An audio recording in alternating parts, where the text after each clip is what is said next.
Hi, I'm Aiman. Welcome back to my gardening videos. Usually on a weekly basis or bi-weekly basis, we do a gardening tour of my mom's garden. And today, it's going to be sort of similar, but we're going to focus this episode on peppers. And although you can't see peppers right now, you'll see them in just a bit. So in this episode, we're going to be talking mainly about our backstory behind peppers, the guide to planting peppers, at least in our experience, and finally some fun facts about peppers. So first off,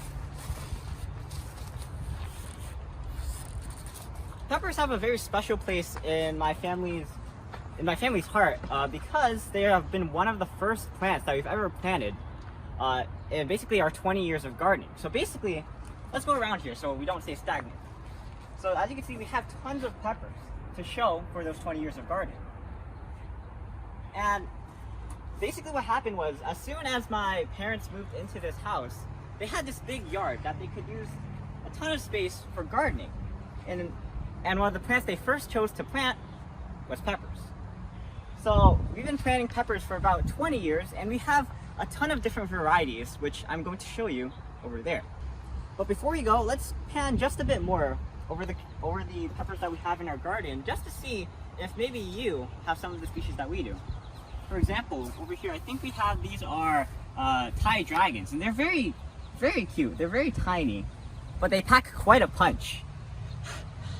A lot of spiciness in this. I think this is the most spicy one that we have in our garden. Don't quote me on that. But it's a very good plant that actually my mom likes very much. We don't find it a lot at common grocery stores like ShopRite, so we usually have to plant them ourselves. And what my mom does is she actually freezes them so that she can use them later in the year for cooking. Another thing about peppers is that peppers are very useful. They have a lot of different things that you can apply them to. For example, you can use them in food, but you can also use them to prank your friends. So let's go over to that side of the garden to show you the different varieties of peppers. Whew. It's always a wonder being in that garden. So over here we have more peppers, especially in this row over here. But we have these peppers planted with some other plants.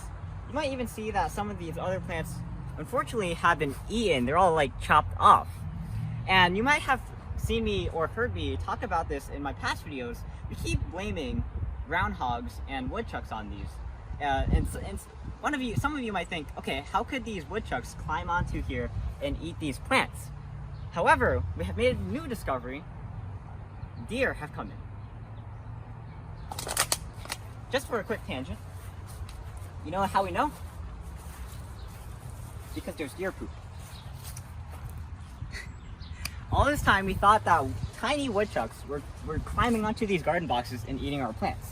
Now, not necessarily peppers, but they're still somewhat of a problem for us trying to garden.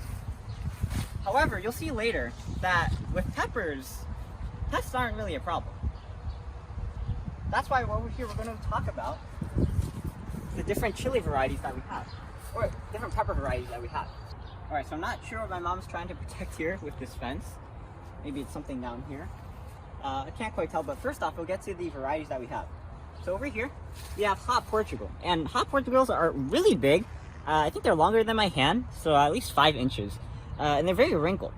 They're also, as the name says, very hot. I'm not sure if they come from Portugal. They probably do.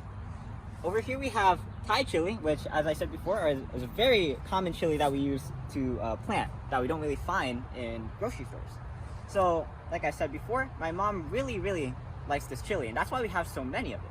And also, if you look really closely, or you don't really have to look close for it, because you can actually see, this is a tangent, but there's some evidence of woodchucks actually showing up in our garden over here. You can see that this pile of dirt and this little ditch here is evidence of a groundhog trying to dig their way through the plastic tote, into my mom's garden. But fortunately, our plastic tote provided too much protection against them.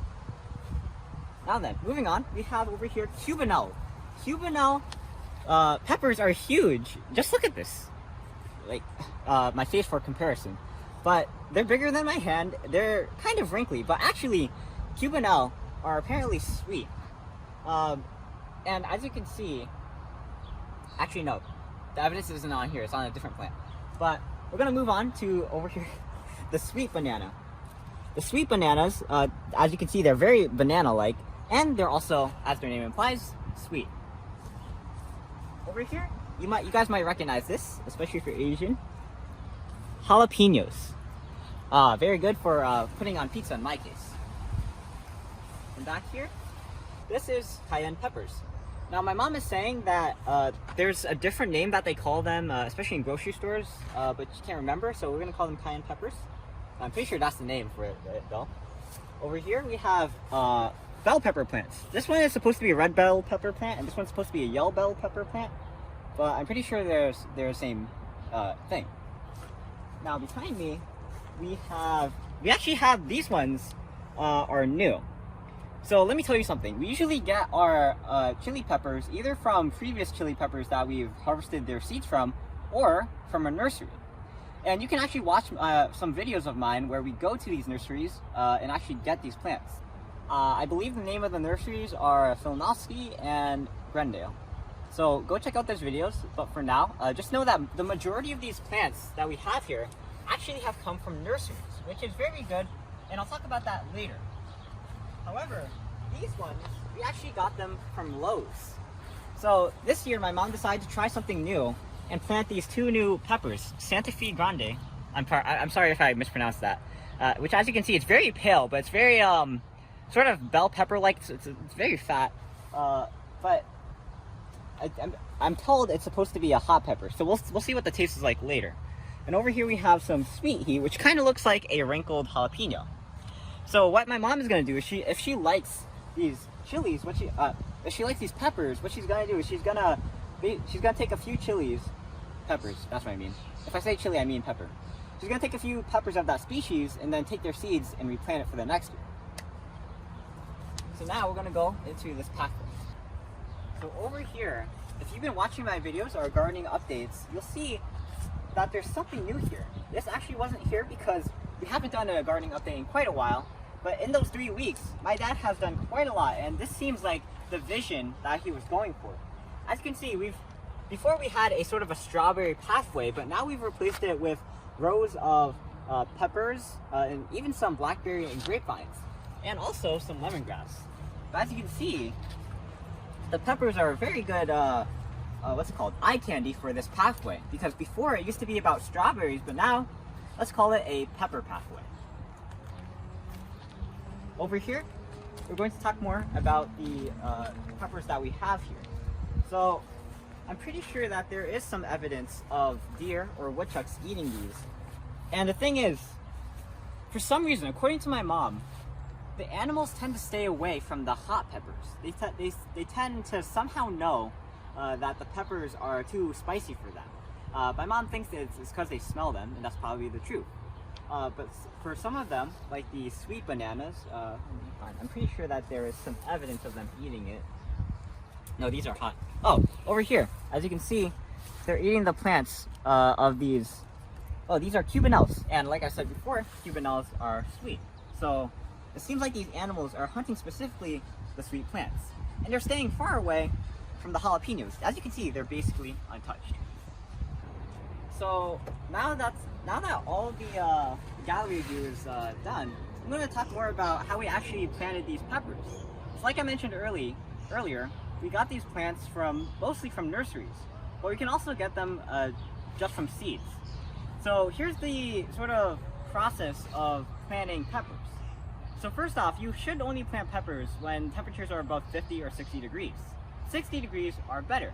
And usually what we do is, here in New England, we plant them around Mother's Day, actually. So early May. So you can either plant them as, actually, you should follow me.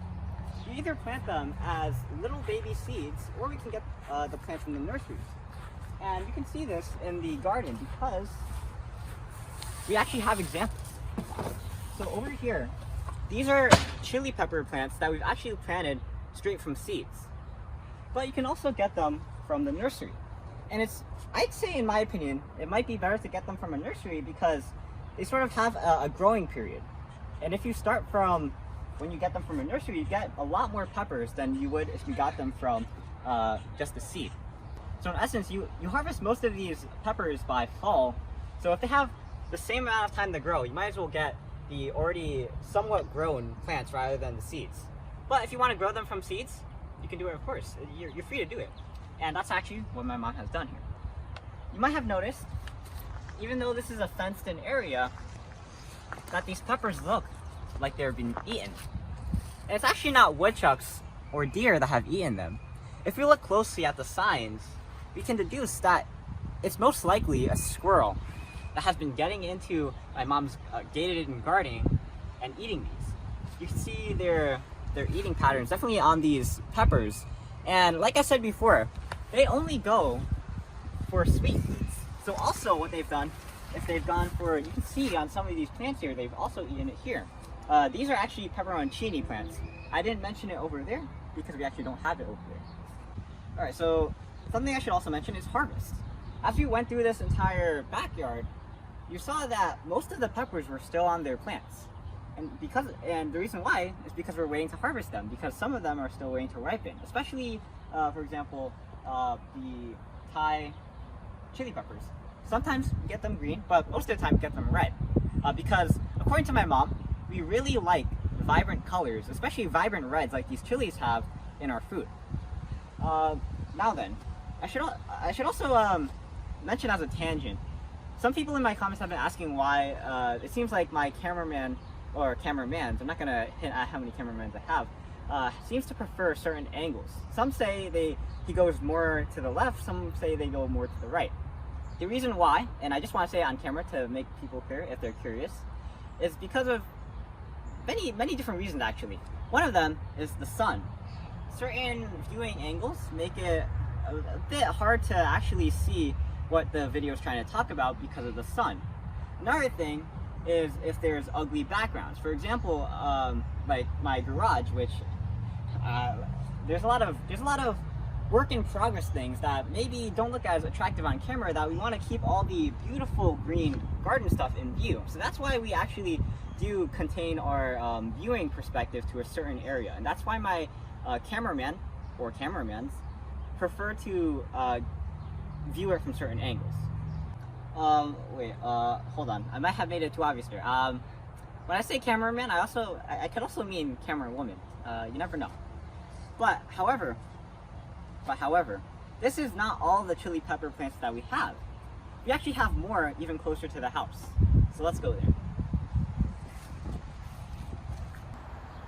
You don't need a big backyard to plant tons of chili peppers. As you can see here, we actually have put our chili peppers in these pots.